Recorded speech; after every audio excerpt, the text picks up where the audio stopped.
I'm going to just talk to you a little bit about Brexit, but it's not going to be, I don't really want to lecture you about what Brexit is because I don't think that's interesting.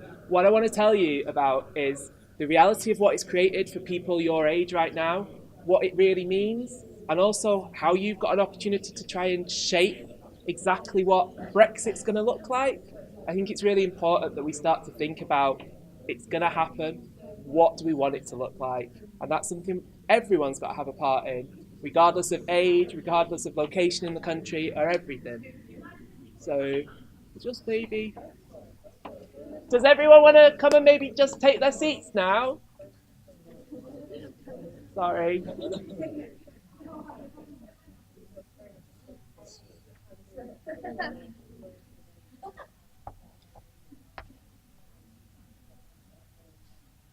Right. So who here understands when people talk about Article 50? Who knows what Article 50 is when they talk about Brexit? Couple of you? What about, who knows the difference between a hard and a soft Brexit? That's another term we hear a lot right now. No one? Not really? Yeah. To be honest, these terms are terms that the media are throwing about without really explaining what they are. And I think it gets quite confusing and no one's quite sure what's going on.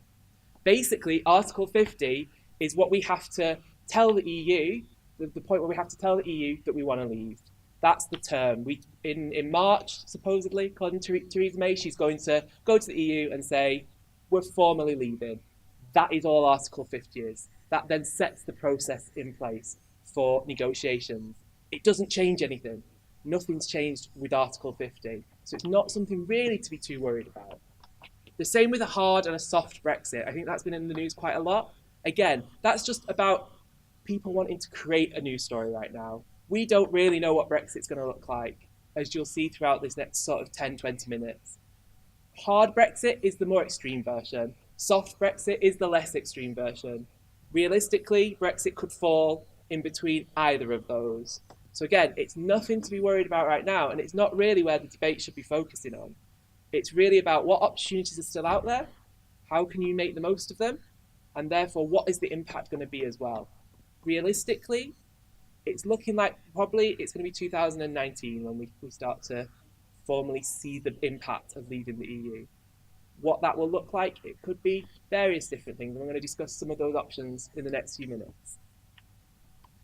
The one thing I did want to say was, already in the months since June, is what's becoming quite clear is Brexit isn't going to be a one-size-fits-all kind of solution.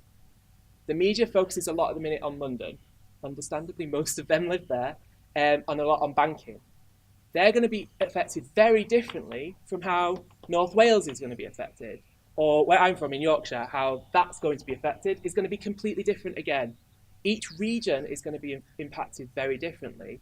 And that's going to create both positives and negatives. And I think you're at a great position right now, whereas if you're aware of what positives could be coming out of it, what do you need to be aware of, what negatives might be created for you, both nationally and locally, you can really start to take advantage of some of them, which is really, really exciting, actually. The one thing I just wanted to say a little bit about university, because I think that's kind of where most people are at, deciding whether you're going to go to university or not, and where, if you are going to go, you decide to study on that. The thing is, for university that they're really worried about is that a lot of funding comes from Europe, both through research projects and through European students coming and paying tuition fees to the UK universities. So that's really where their worry is. The reason why maybe as a UK student, you need to be also worried about that, and also maybe making a voice heard for why it's important for the university and the education system to have a voice during Brexit, is that that's also going to impact you.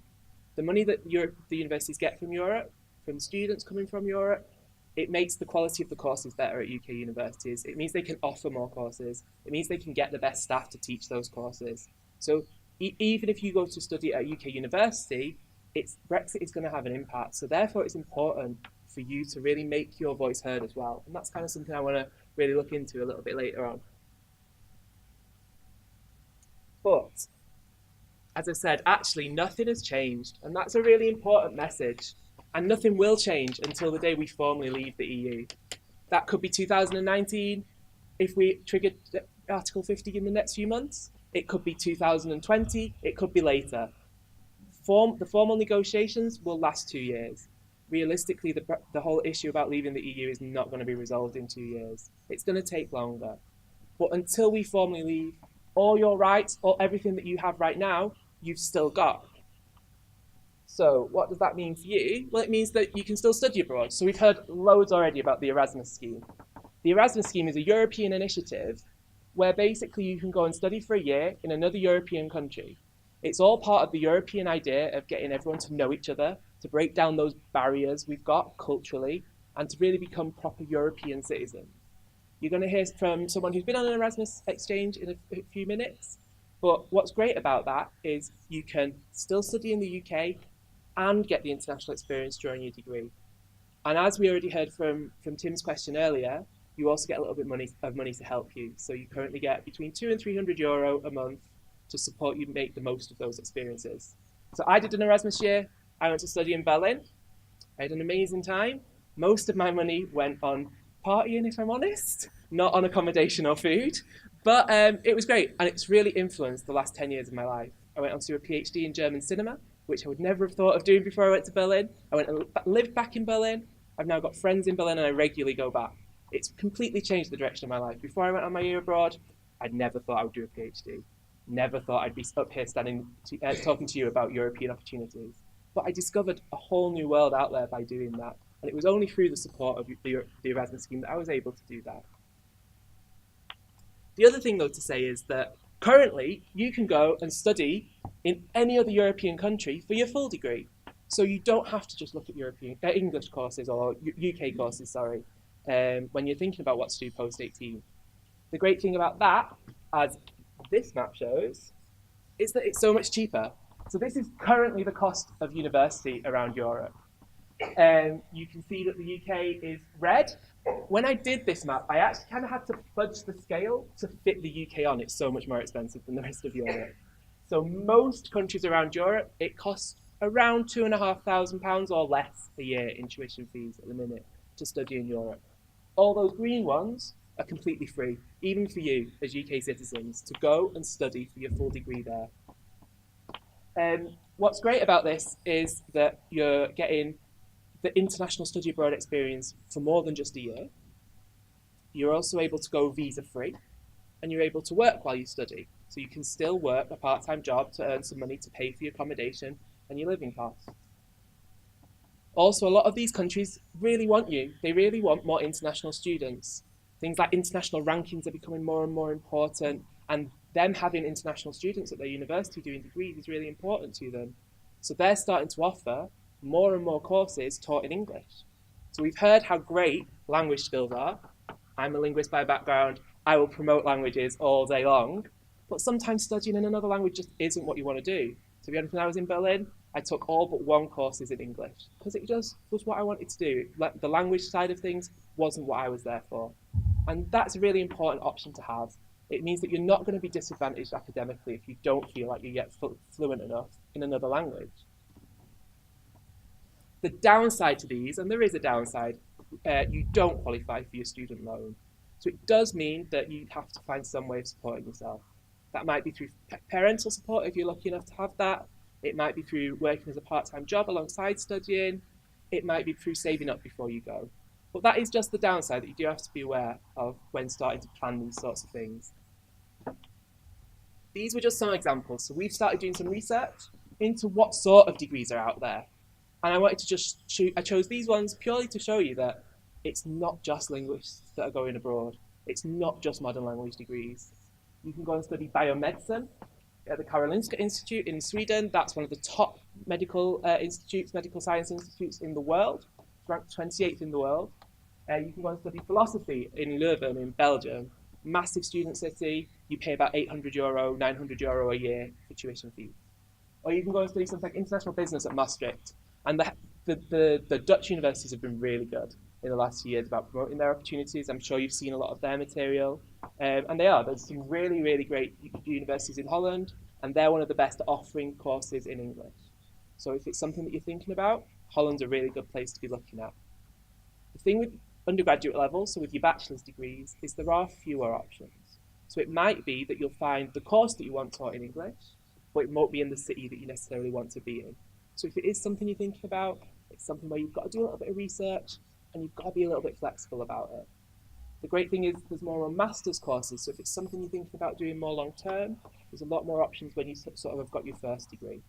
But for bachelors, you do have to have a little bit of flexibility.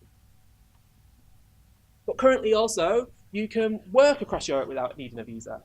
So as Lucy said, one of the reasons she went and studied in America is getting a working visa for America is really, really hard. And apart from the working holiday visas, getting a visa for Australia is getting harder. They're tightening the rules already. I heard last week or the week before that a lot more professors are being took off the Australian list for visas. So really, it's really hard to get work visas outside of Europe. But you can currently still go and work abroad in Europe without needing a visa. And that can be something that you can think about even doing now. There's summer camps, there's ski seasons, there's holiday repping, which once you're 18, you can kind of take the advantage of. There's even a couple of summer course camps, which will take you at 17 as well. If this summer you're still not going to have turned 18, it's worth looking into. Other options are there's more permanent career moves that you can make. So you can go and just up sticks and move to a different country, which is a great option if you want to take the risk. Or what's great is there's also means we can now work with our European partners without needing a visa. So apart from coming into events like this and putting events like this on, another part of my job is working on projects with European partners. I spend a lot of time traveling across Europe. I don't need a visa. I get to go through the fast lane at passport control. All of that's still kind of going to happen. We don't know what might happen in a few years, but there's all these great benefits. And there's jobs that like that for every level. So you can do it before on a gap year, you can do it during a study, or you can do it after study. This is a horrifically scary slide, I'm fully aware. Don't worry, we're not going to go into the ins and outs of the EU. But I did just want to put it up because I couldn't find anything simpler. So it kind of explains some of the levels of complexity that are going to go on as we start to head towards Brexit. So this is the EU and its kind of neighbouring countries as it currently stands. So we're here, and that's the size of our economy, as you can see, pretty much the biggest economy within Europe. And at the minute, we're within all but the yellow and the green lines. The yellow and the green lines are Schengen, so that's where you don't have to show your passport when you go through passport control. So if you go between Germany and France, you can go without showing your passport. We're not in that at the minute. And the Eurozone, so the green line is the Eurozone. Obviously, we don't have the Euro at the minute. The question really for Brexit is, which of these lines do we still keep? That's basically, in a nutshell, what we're trying to decide. One of the options is to go for Norway. So you hear people offer the Norway option. They're within some of the EU. They have a lot of positives about their relationship with the EU, but they're not classed as an EU member.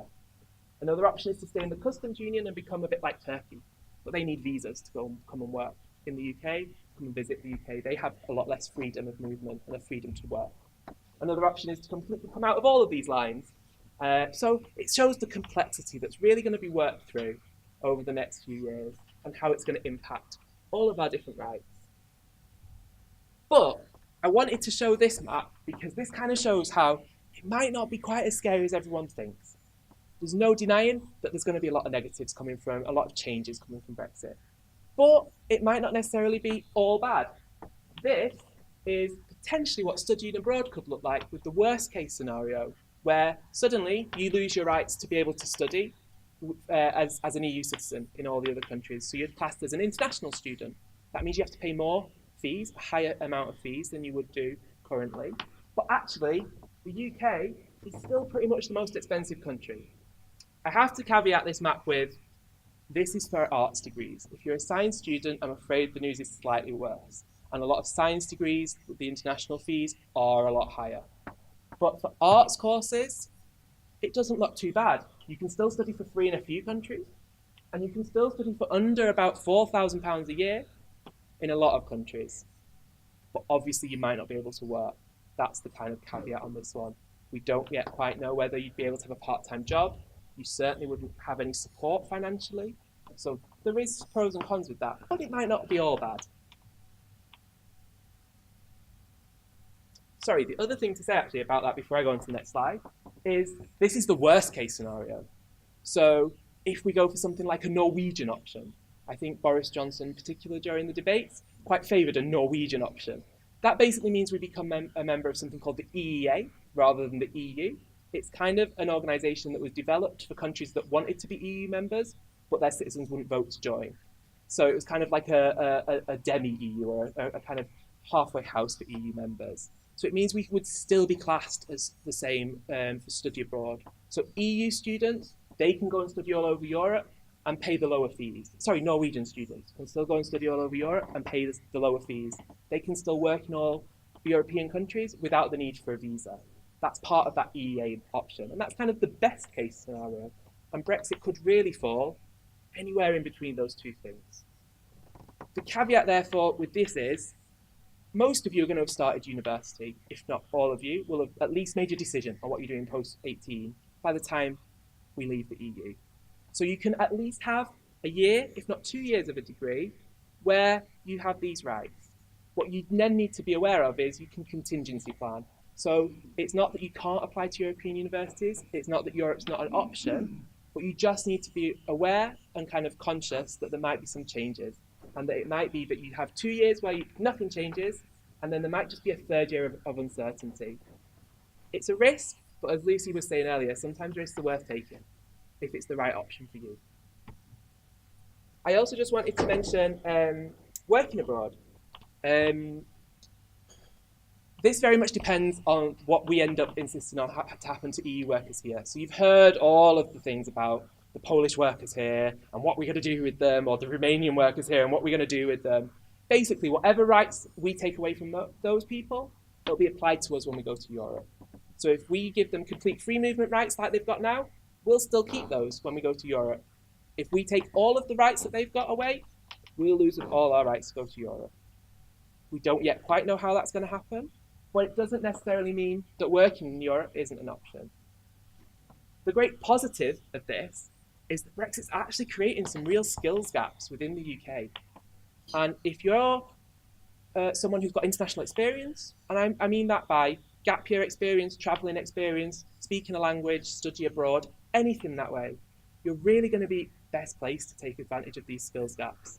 It's going to be a massive skills gap and a need for people who can speak modern languages. As we start to look abroad for trade deals, South America, we're going to need people speaking Spanish and Portuguese. Asia, there's going to be a massive need for Arabic speakers, for Japanese speakers, for Chinese speakers. But then there's also maybe careers you wouldn't necessarily think of. So currently we're a really great digital economy. So a lot of new emerging digital industries are based within the UK. But they rely a lot on European workers. Potentially that's going to create a skills gap and a skills need for people with skills from the UK to work in those. Also, I was reading the other day that we apparently have no trade negotiators in the UK. We had loads in the 60s before we joined the EU because we were always negotiating trade pacts and deals and relationships with other countries around the world. But since we've been part of Europe, we've not needed to. So this is a profession that's going to now be potentially coming back into fashion and back into the economy as we leave Europe. So it's kind of thinking, well, what am I doing? What am I interested in? What sort of career am I thinking of going? Well, what is the impact on Brexit going to be on that? Where might be the opportunity, as well as the kind of negative side of it?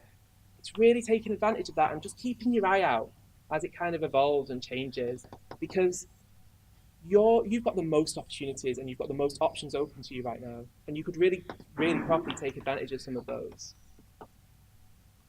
So this is now a little bit of a fun thing because you've been sat there listening to most people all morning. So I wanted to kind of get you thinking a little bit. This graphic kind of scares and worries me and upsets me a lot.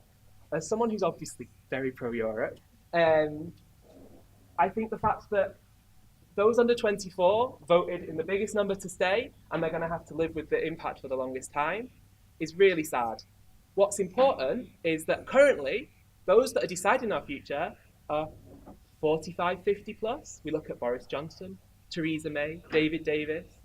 They're not within this demographic. They're not even really within this demographic. But no one's really listening to young people. And I think that's really a shame because it's people like you who are going to have to live with the consequences the longest. What's great is there's a new initiative just been launched called Undivided. Has anyone heard of it? It's basically a group of young people who campaigned on either side of the debate during the referendum have come together, and what they're looking for is they're looking for impact from people like you on what you want Brexit to look like. So what they're asking for at the minute is really short, snappy, kind of 15-word statements on what you want from Brexit, a demand. They're then going to put them up on the website. Once they've collated them all together, they're going to put them all to a vote for young people to vote on. And the top 10, they're then going to deliver to the government as their top 10 demands. Who knows what impact it'll have? I think it's really important that you start to have your voices heard. So what I want us to do for 5-10 minutes is in groups of 3-4 people, I want you to think of what your top demand would be for Brexit. What do you want to get out of the kind of discussions? Then we're going to collate them all together and we're going to have a vote to see what our top demand would be. So I'm going to pass out some little post-its. You should have pens in your bag